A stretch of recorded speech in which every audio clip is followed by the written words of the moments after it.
திருக்குறள் சிந்தனை. நெடுநாள் முன்னர் தலைவியை பிரிந்து சென்ற தலைவன் இப்பொழுது பிரிந்து சென்ற பணிகளையெல்லாம் முடித்து விரைந்து திரும்பிக் கொண்டிருக்கின்றான். அப்போது தன் தலைவியின் இயல்புகளை மனத்தில் நினைத்து முன்பு தன் தலைவியிடம் ஒரு நாள் அமளியில் நிகழ்ந்த ஓர் அரிய நினைவை நினைந்து அயர்ந்து உரைக்கின்றான்.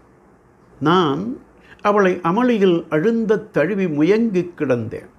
அப்பொழுது ஒரு நாள் என் கைகள் சற்று நெகிழ்ந்தன. உடனே தலைவி திகில் கொண்டு உடம்பு மெலிந்து கைகள் வளையல்கள் கழன்றன, உறுப்புகள் மெலிந்தன என்று கூறி, இப்படி காடும் மலையும் கடந்து நெடுந்தூரம் வந்து நான் திரும்பாமல் இருந்தால் அவள் எப்படி அங்கே நிலைத்திருப்பாள்? அந்தோ அவளை விரைந்து சேர வேண்டும் என்று தன் பாங்கனிடம் தனது தேரை விரைந்து செலுத்துமாறு கூறினான் என்றும், தலைவனுக்கு தலைவியின் மேல் இருந்த பாசமும் நேசமும் மாறவில்லை என்றும், உறுப்பு நலன் அழிதல் அதிகாரத்தில் தெய்வப்புலவர் முயங்கிய கைகளை ஊக்க பசந்தது பைந்தொடி பேதை நுதல் என்றார். நாளையும் சிந்திப்போம்.